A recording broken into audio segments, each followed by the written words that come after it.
So hi, I'm Linda. Many of you have met me. With me today, Shannon and Tim.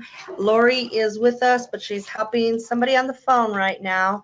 So I think we're going to go ahead and just jump right in because many of you have received the emails and have responded to the emails, and some of you have not responded to those emails yet. Sorry about that. Still learning to play with this. So what we're going to need for you to do is follow along here on how we need the Mini834 form completed. So I hope you can all see the screen. I'm just going to flip back to make sure we are on screen. So we're using Belen's Mini834 form as our example. So if you see, we sent directions, we've sent job aids for everybody to be able to follow, hopefully. So what we're asking for on the validation is to review everybody that's on your validation form, including social security numbers, dates of birth, addresses. Addresses are always very important for Presbyterian. So we need to make sure that those are all correct and that they are enrolled in the correct plan, whether it be active, family with gym, or single independent without gym. So any choices, those need to be made. So if you do have any corrections, what we'd like you to do is simply start here in the first column B.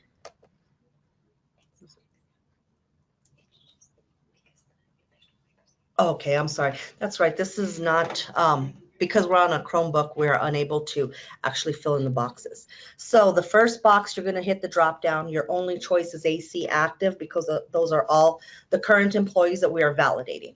So you'd also go ahead and complete the drop down for active and then begin filling out the boxes across the line. So the subscriber or the employee's last name, then their first name, and then their relation. So if it is the subscriber / employee, it would be M for myself. And again, these are all drop downs. Their social security number, which is required. If it's the employee themselves, the member, family link is not necessary because it's the same person. Is that correct? Thank you. And then member last name and first name is still going to be required, as even though they are the subscriber, we need that information repeated here. Of course, their gender and their date of birth. And you see the date of birth, the format is year, 4 digits, then the month, then the day. So 4 digits for the year, 2 digits for the month, and 2 digits for the day. Medical plan is also a drop down. So that's where we discussed, for instance, active family with gym or independent, single without gym, or whatever that may be. This is where you'll choose that, and it's also a drop-down menu. Next one is their effective start date. If this is a member that has been with us, you don't have to change the start date that's on the validation list here. As long as they're still active, that is not going to be any different than what's on the current list. Many times it may say July 1 of some year, even though they've been here longer, but that's because they made a change that year for open enrollment. So go ahead and use the same effective date that you currently have. Term date for this, if you have anybody on that list, the validation list, where we're starting from the beginning, validation, please enter the termination date, whether it be a month ago, 6 weeks ago, or yesterday. Same format, 4-digit for year, 2-digit for month, 2-digit for day. And then any street address, those are all required. Line 2 is for instance apartments. Of course, city, state, zip. That's what's required for everyone.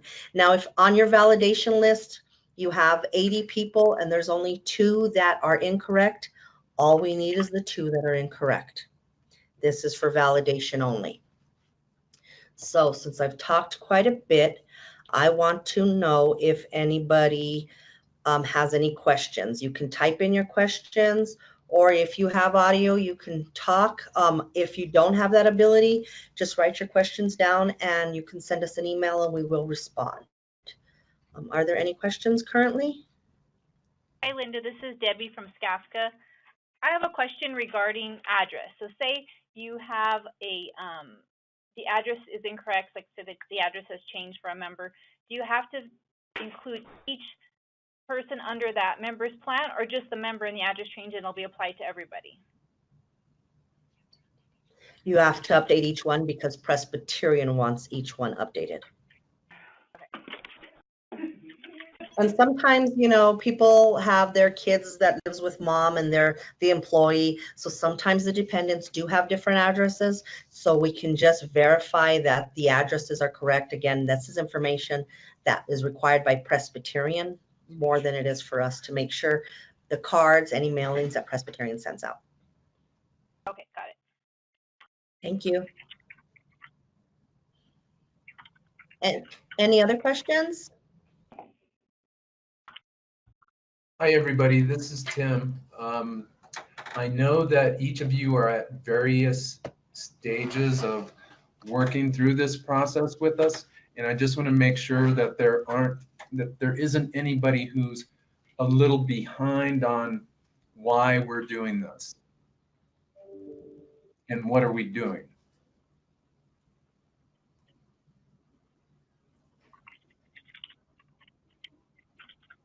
No questions? Okay, so let's give you some more details on what you'll have to do going forward. When you send us your spreadsheet, do not reformat the spreadsheet. There's no reason for you to PDF it. We need it in its original format that we sent it to you in, just with the changes.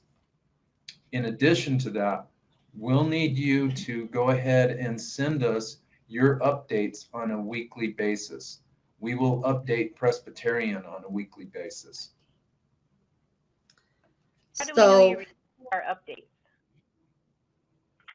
Do we get a confirmation of that, just to make sure that everything's going through okay? Or if you don't see it, if you don't receive it, then we'll hear from you. Yeah, so what happens is what we're gonna be asking you guys to do is every day, and what we wanted is on Thursdays, every week. Okay. On Thursdays, we'd like you to upload any new enrollments, changes, life events, new hires after we complete the validation. So if you've completed validation, you're good. This is gonna be going forward. Now, I'm gonna put on the screen here, and we're gonna email this to you. We have an open enrollment job aid. And that open enrollment job aid basically is going to mimic what we have been doing already.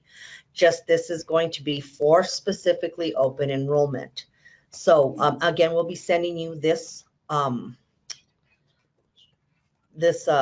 job aid. So on the upload, and I may not have answered that, and I apologize, I wasn't clear on that. So once you complete the upload, a screen's going to pop up, and it's basically it just kind of flashes up, and it's going to tell you your upload has been successful. If there's anything wrong with the upload, you know, computers as they are, and we get it and it's illegible, or in some cases, if it's not in the Excel format that we sent it to you in, then it's illegible for us. So then we will reach out to you and say, we got an upload, however, it's not legible, or whatever it may be. Did I cover that good for everybody? Yes. Okay. So with that, hit us if you're online, yours is illegible, and if you could resend that, but save it in the Excel format and not PDF, and we will be able to open that. So any questions on this piece before I go to open enrollment more?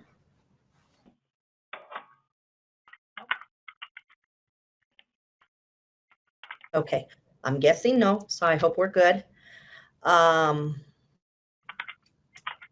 For open enrollment, what we are going to want is the same, again, Mini834 form completed by your individual entity for any changes, new enrollments, cancellations, whatever people are doing for open enrollment. You're going to complete the Mini834 form and upload it. Please follow the directions on the job aid with the secure file upload. We'd like you to name the naming convention to be the same.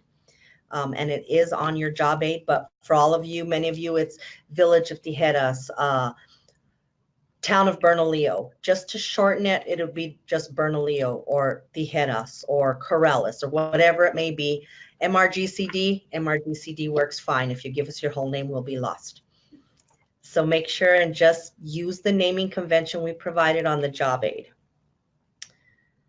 Once you have completed your Mini834 form with all your open enrollment changes, all the enrollment forms that match that information will have to be scanned as a PDF. Now, if you have 50 forms, we don't want 50 emails. We don't want 50 uploads, excuse me. We'd like you to scan all the forms as one document and upload those as you do the Mini834 form. This way we can compare the enrollment forms with what you've completed on the Mini834 form. If we have any questions or if something was mistyped, we can verify, validate, and make any minor changes that are necessary. And then we provide that every week to Presbyterian. If there's no changes, we are also going to be providing you a form. And by the way, again, thank you, Lori, Tim, and Shannon for being here with us, because this is definitely a group effort with you and all of us here. If you have no changes weekly, even if you don't have changes for months, every week, I need you to upload a short form that we are also going to provide along with the job aid for open enrollment. It's simply going to say, I, Troy Martinez, Bernalillo, have no changes for this week. And it's going to be, again, the naming convention, 2019 75 01 or something like that. I should say 2019 07 01 or whatever it may be. But you will receive the form from us, and you're going to have to complete that even if you have no changes, and that'll be the only document you upload weekly. I'm getting a lot of feedback, but does anybody have any questions? Linda, this is Troy. Okay, Troy, go ahead. Quick question. We've got some people in the open enrollment that are either going to just add the gym or drop the gym. Do we need to fill out all of their information on the 834, or can we do what we did in the past with Presbyterian and just send a spreadsheet of people adding or deleting the gym? No, you need to fill out the whole form, the whole 834 form.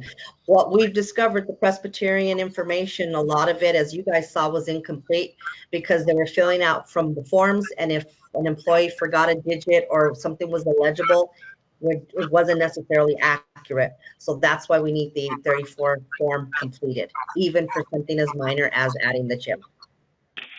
Okay, thank you. No problem. Debbie, was that you that had a question also?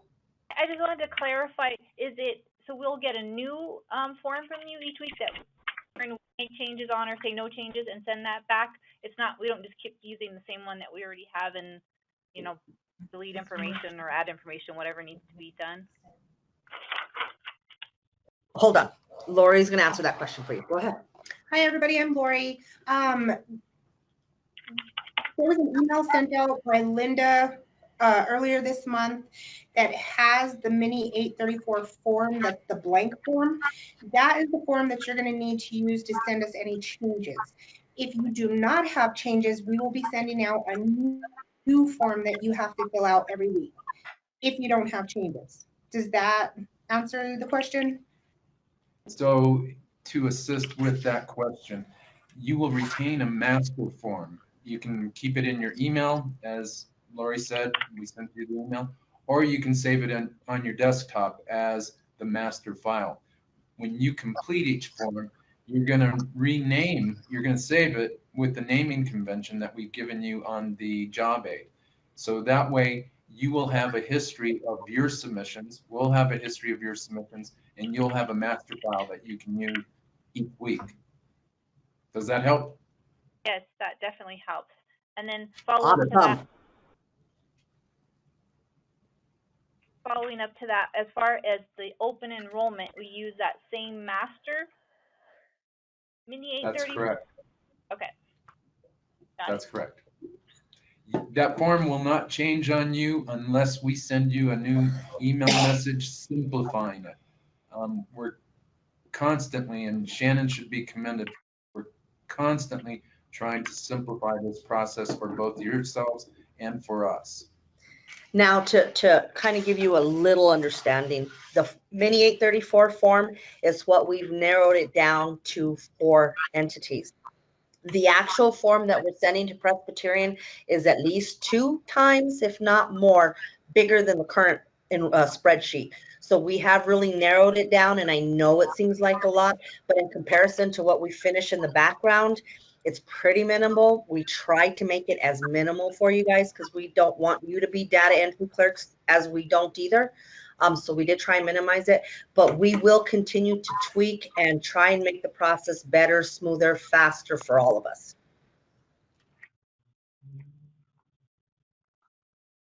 Any more questions out there?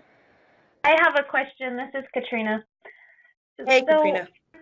On the 834 file, I noticed that the drop-down box, the first box, it has active. What if a person is terming? What do we put in there? Do we still leave it as active and with the termination date, or do we leave it blank? So you do the active. That is the only choice as far as status goes. But there's a column in there for termination date specifically right after the effective date. And you just have to fill that date in.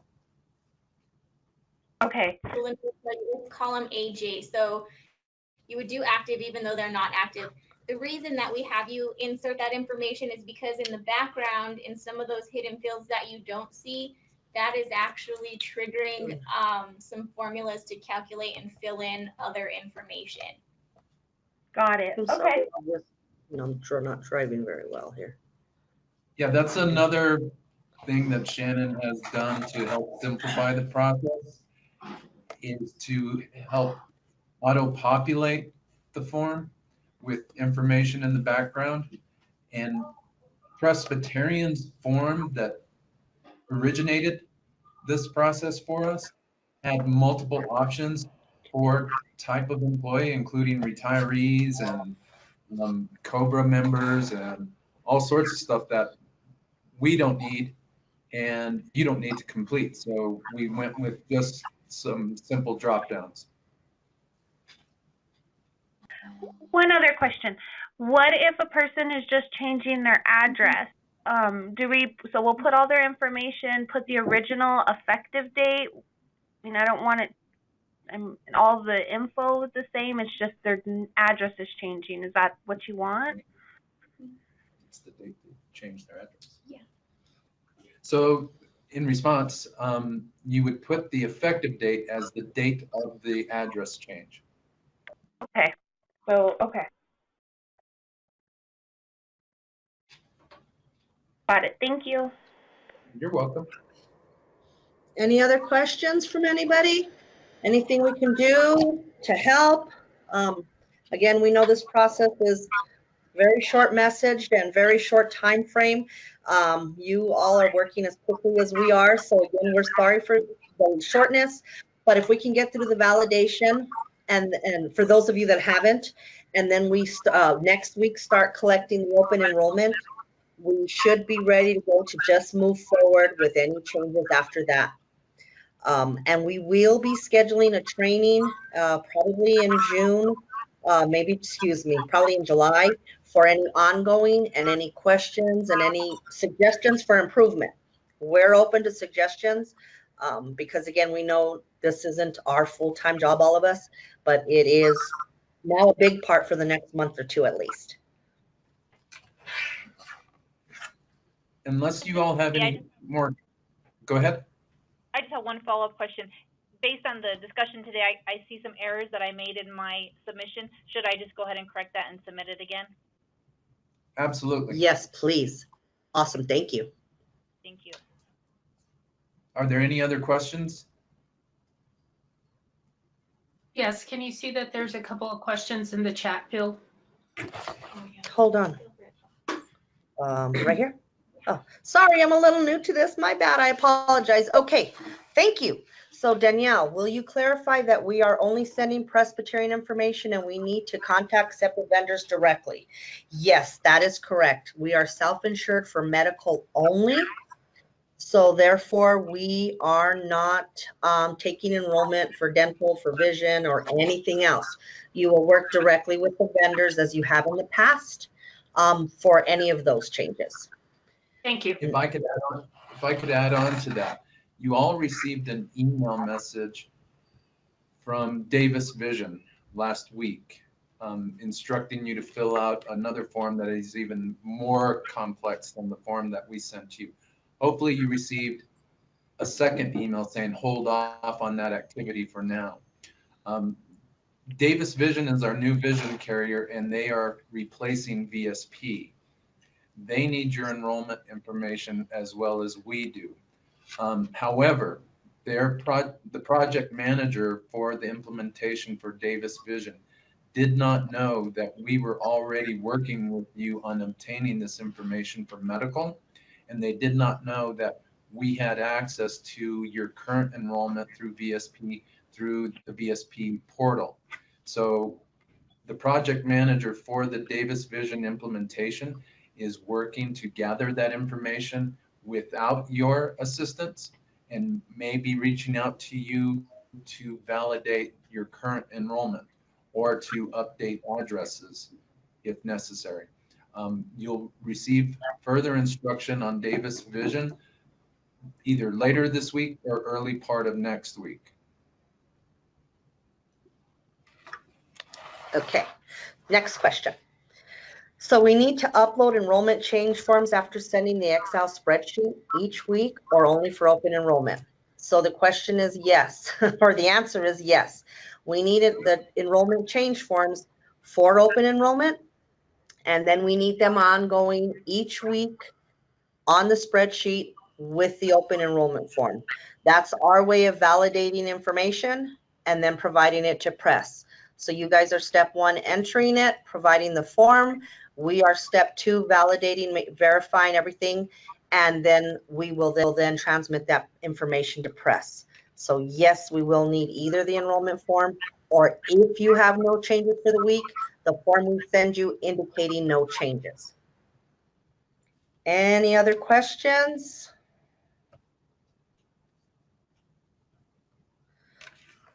Okay, so Linda, I'm Go sorry, ahead. but just real quick, Danielle Molina here. Will you send us like a final version, say in June, just so that way we'll know that this is exactly what we're moving forward with 1 July? So are you asking for a completed validation list, including open enrollment changes? Because my understanding was that everything was supposed to roll over, so to speak. Like if there were no changes, everything was just rolling. We're verifying it on our validation forms, but will we get one final somewhat spreadsheet just to confirm everything prior to 1 July? Hold on, Tim's gonna respond. Okay, this is Tim. What you will receive from us on a monthly basis after you go through the enrollment process is a billing statement from the city of Albuquerque, which will include a roster of your employees for that specific month. So you'll be able to reconcile each and every month what you have in your system with what we have in our system. Got it. Thank you. You're welcome. Thank you for the question. Any other questions we can help anyone with? Can I do a quick follow-up to Danielle's question? Of course. No, question time's over. Go ahead with the question. So I understand the answer that we'll get a billing statement, but with open enrollment happening and taking effect July 1st, they only have 30 days for us to verify that all their information got incorrect.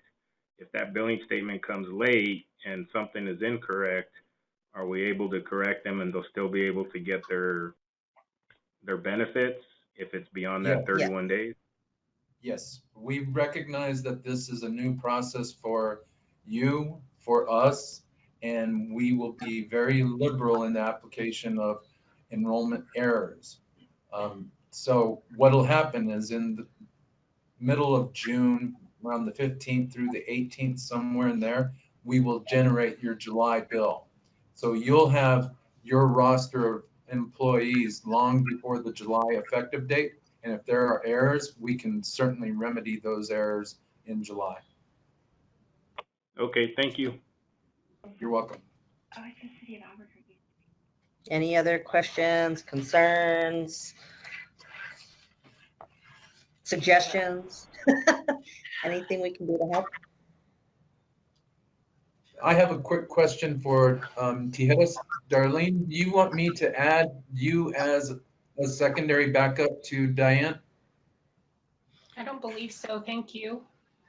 Okay, so if we don't have any more questions, what we're going to do is end the session, go back to, well, Lori and Shannon are going to go back to their desks and start looking at what we need. You're probably going to get some follow-up calls or emails. Any questions you have, you're welcome to call 3 of us. And as you've noticed, one specialist is contacting you regarding this issue. So what we've done is we've split the entities between the 2 specialists. So Shannon has her group and Lori has her group. So those are your contacts. However, if for whatever reason you can't reach them, you can reach either one of them or myself or ultimately Tim also. So because we're all working as a team on this, but we wanted you to get familiar with the specialist so you start building that rapport and we can help you and you can help us and we can have this as a smooth transition. So please check your emails now that we're done for anything that we may have sent. We will be following up with the open enrollment document and the document that you would send if you have no changes ongoing after July 1. Thank you all for attending very much. Thank you for logging in. Seems like this was really helpful and we might visit this option more in the future so you all don't have to travel as far. Thank you so much. Thank you. All of you have a wonderful day. Thank you. Thank you. Also, bye. Bye.